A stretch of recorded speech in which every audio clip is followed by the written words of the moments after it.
سابق وزیر اعظم شاہد حقان عباسی نے بجلی کی لوڈ شیڈنگ پر قوم سے معافی مانگ لی۔ کہتے ہیں آج سے لوڈ شیڈنگ 3.5 گھنٹے پر آ جائے گی۔ 16 جون کو دورانیہ 3 اور 30 جون سے 2 سے 1.5 گھنٹے تک رہ جائے گا۔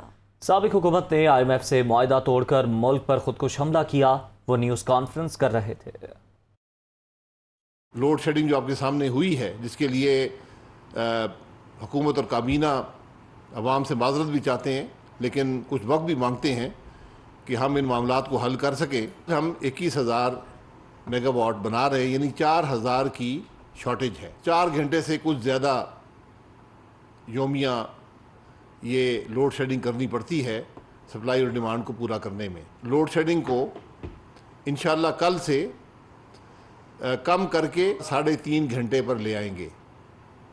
اس میں کچھ اضافی رقوم دی گئی ہیں، کچھ اضافی تیل کا بندوبست کیا گیا ہے۔ جب کوئلہ باہر سے آ جائے گا تو یہ لوڈ شیڈنگ 16 جون سے یہ 3 گھنٹے سے انشاءاللہ کم ہو جائے گی۔ 30 جون سے جو لوڈ شیڈنگ ہے وہ انشاءاللہ 2 گھنٹے سے بھی 1.5 گھنٹے کے لگ بھگ انشاءاللہ ہوگی۔ 1 میگا واٹ بھی پچھلی حکومت کے دور میں نہیں لگا۔ آخری مہینے کے اندر انہوں نے فیصلے کیے، اور جس طرح انہوں نے اپنے کیے ہوئے IMF کے معاہدے کو توڑا اور جس بے دردی سے توڑا، یہ ملک پر خودکش حملہ تھا۔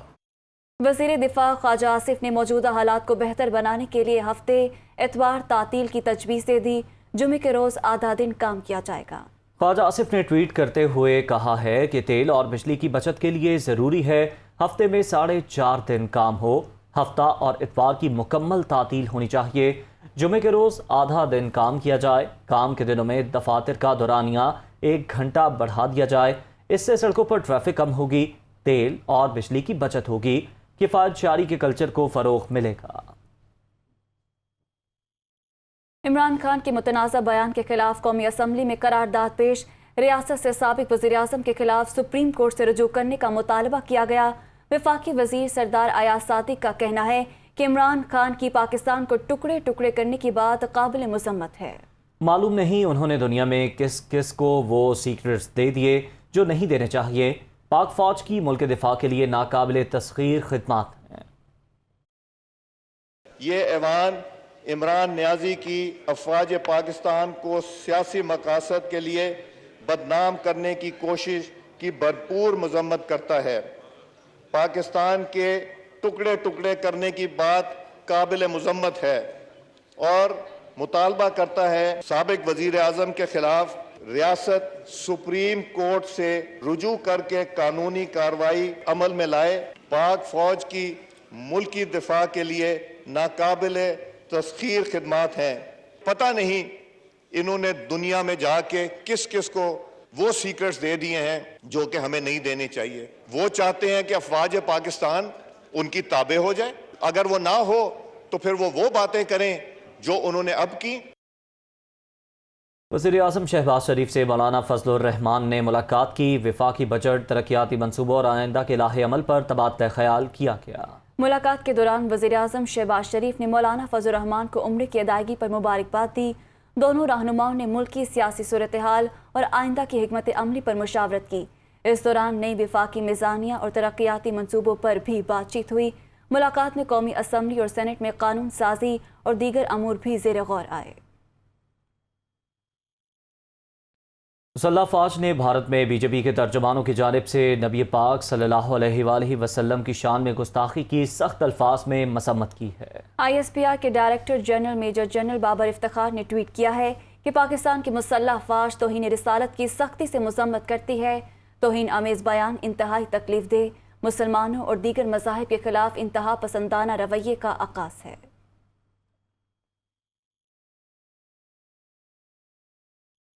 بھارتی حکمران جماعت BJP کے ترجمانوں کے گستاخانہ بیانات کے معاملے پر بھارتی ناظم الامور کی دفتر خارجہ طلبی پاکستان نے سخت احتجاج ریکارڈ کرایا۔ ترجمان دفتر خارجہ کے مطابق بھارتی ناظم الامور کو بتایا گیا کہ ایسے بیانات ناقابل قبول ہیں۔ BJP کی رہنماؤں کے توہین آمیز بیانات سے نہ صرف پاکستانی عوام بلکہ دنیا بھر کے مسلمانوں کے جذبات کو شدید ٹھیس پہنچی ہے۔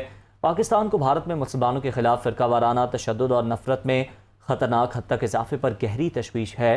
بھارت میں بڑھتے ہوئے مسلم مخالف جذبات اور ان کی صدیوں پرانی عبادت گاہوں سے محروم کرنے کی کوششیں ہندوستانی معاشرے میں اسلاموفوبیا کے واضح نتائج کے سوا کچھ نہیں ہیں۔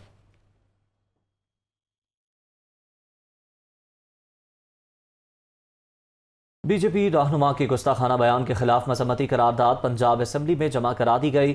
قرارداد میں کہا گیا ہے کہ OIC فوری اجلاس بلا کر ان گستاخانہ عزائم کے خلاف لاہ عمل بنائے۔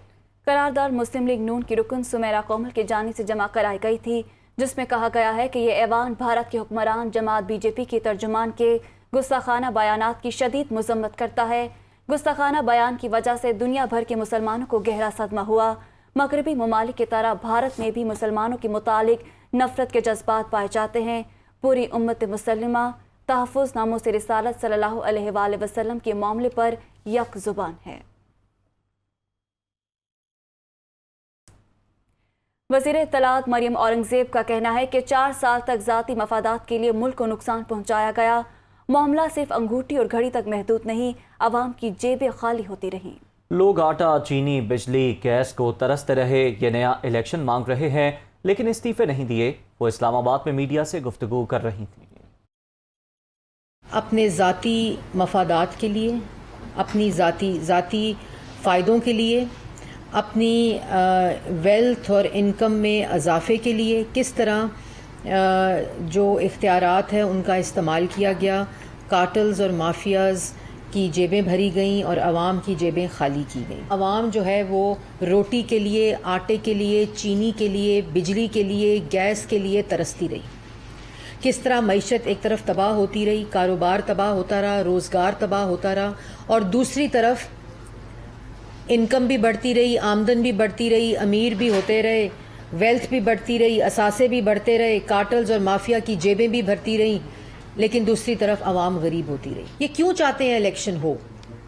اگر الیکشن چاہتے ہیں تو آج استعفے دیں جا کے پارلیمنٹ میں۔ وہ اسپیکر صاحب بیٹھے ہیں، ان کے انتظار میں بیٹھے ہیں، نیا الیکشن مانگ رہے ہیں لیکن نیشنل اسمبلی سے استعفے نہیں دینے۔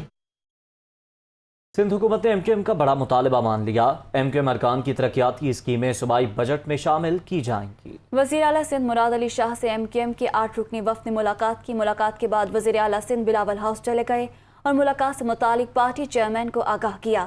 ذرائع کا کہنا ہے کہ سندھ حکومت نے MKM کا بڑا مطالبہ مان لیا ہے۔ MKM ارکان کی ترقیاتی اسکیمیں بجٹ میں شامل کی جائیں گی۔ MKM اراکین اسمبلی کو ڈیولپمنٹ کمیٹی میں شامل کیا جائے گا۔ MKM ارکان حیدرآباد اور کراچی کے لیے ترقیاتی اسکیمیں جمع کرائیں گے۔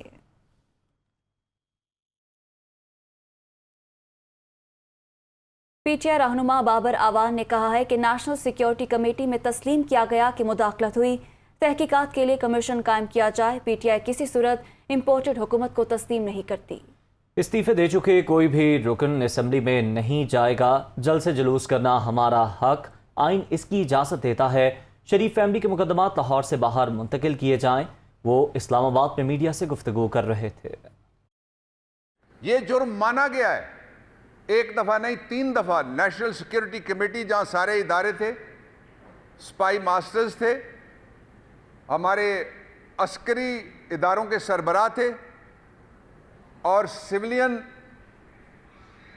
جو سپریمیسی کا تو نعرہ انہوں نے چھوڑ دیا ہے، جو سیولین سروس کے لوگ تھے وہ بھی وہاں پہ موجود تھے۔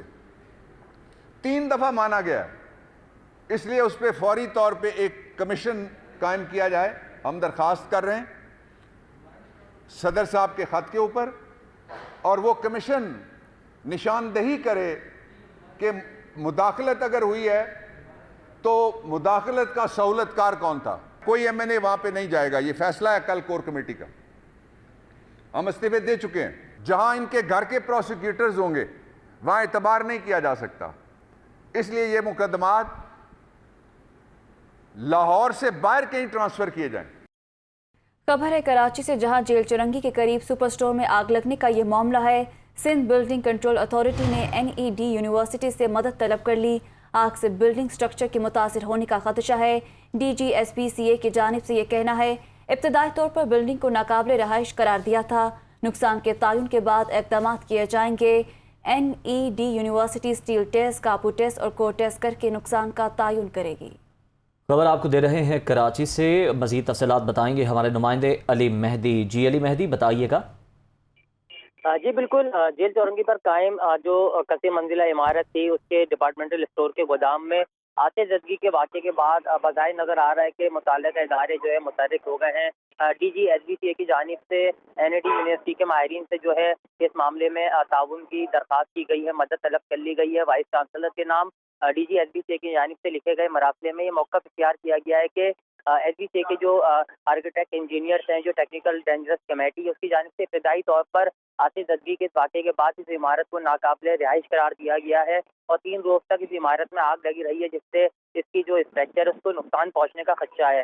اس تناظر میں ان کی جانب سے ان کے ماہرین سے مدد طلب کی گئی ہے، جو اسکل ٹیسٹ ہوتے ہیں اور دیگر جو کور ٹیسٹ ہوتے ہیں، اس کے علاوہ جو ضروری ٹیسٹ ہیں وہ کیے جائیں اور یہ اندازہ لگایا جائے، یہ بتایا جائے کہ اس عمارت کو آتش زدگی کے اس واقعے کے نتیجے میں کتنا نقصان پہنچا ہے، تاکہ اس حوالے سے مستقبل میں مزید اقدامات کیے جا سکیں۔ اس کے ساتھ ساتھ ہم دیکھیں تو آتش زدگی کے اس واقعے کے بعد جو ہے انتظامیہ حرکت میں آ گئی اور شہر بھر میں تمام ڈپارٹمنٹل اسٹورز کے جو ہے وہ سروے کرنے کے احکامات دے دیے گئے ہیں۔ تمام ڈائریکٹر، ریجنل ڈائریکٹر کو احکامات دیے گئے ہیں کہ 3 روز میں اس حوالے سے تفصیلی رپورٹ مرتب کی جائے اور جہاں پہ بھی سندھ بلڈنگ کنٹرول اتھارٹی کے قوانین کی خلاف ورزی کی جا رہی ہے، پارکنگ ایریاز کو گوڈاؤن میں جو ہے تبدیل کیا گیا یا حفاظتی اقدامات جو ہے مطلوبہ معیارات کے مطابق نہیں کیے گئے، ان کو ان ایسے اسٹورز کو سیل کر دیا جائے اور فوری اس پہ ایکشن لیا جائے، تو آئندہ اس حوالے سے آئندہ چند دنوں میں جو ہے مزید اقدامات سامنے آ سکیں گے۔ جی بہت شکریہ آپ کا علی مہدی۔ تو دوسری جانب وزیر اعلیٰ پنجاب حمزہ شہباز شریف نے کہا ہے کہ مہنگائی سب سے بڑا چیلنج ہے۔ روزانہ 36 اضلاع کی انتظامیہ سے میٹنگ کرتے ہیں، عوام کو آٹے پر سبسڈی دی ہے، مارکیٹوں اور دکانوں پر ریٹ لسٹوں کو یقینی بنایا جائے گا۔ آنے والے دنوں میں سبسڈی سے متعلق مزید خوشخبریاں دیں گے۔ مہنگائی ایک بہت بڑا چیلنج ہے۔ جس طرح ہم نے اللہ کے فضل سے آٹے کے 10 کلو کے تھیلے کو 200 ارب کی سبسڈی سے 160 روپے کا سستا کیا ہے، میں ہر روز 36 اضلاع کی جو میٹنگ ہے، جو اتوار کو بھی ہوتی ہے، جس میں ڈی سی ہوتے ہیں، ڈی پی اوز ہوتے ہیں، اور ہمارا یہ فرض ہے کہ ہم دکانوں میں، بازاروں میں جا کر ریٹ لسٹ کو آویزہ کریں، لوگوں کو زیادہ اپنا قیمت پہ اشیاء فروخت ہو رہی ہیں اس کو روکا جائے۔ انشاءاللہ تعالی آنے والے دنوں میں اور بھی خوشخبریاں سبسڈی کے حوالے سے لوگوں کو ہم دیں گے۔ سندھ میں بلدیاتی انتخابات، صوبائی الیکشن کمشنر کا کہنا ہے کہ شہری 19 جون تک اپنے ووٹ کا اندراج کرا لیں۔ بیلٹ پیپرز کی چھپائی کا مرحلہ جاری ہے۔ صوبائی الیکشن کمشنر اعجاز انور چوہان نے پریس کانفرنس میں کہا، سندھ میں بلدیاتی الیکشن پہلے فیز میں 4 ڈویژن میں الیکشن ہوں گے۔ 9290 پولنگ اسٹیشن میں 172 ریٹرننگ افسران کا تقرر کیا گیا ہے۔ دوسرے مرحلے میں کراچی، حیدرآباد اور ٹھٹہ ڈویژن میں 24 جولائی کو پولنگ ہوگی۔ NA 240 کی پولنگ 16 جون کو ہوگی، جبکہ عوام 19 جون تک اپنے ووٹ کا درست اندراج کرائیں۔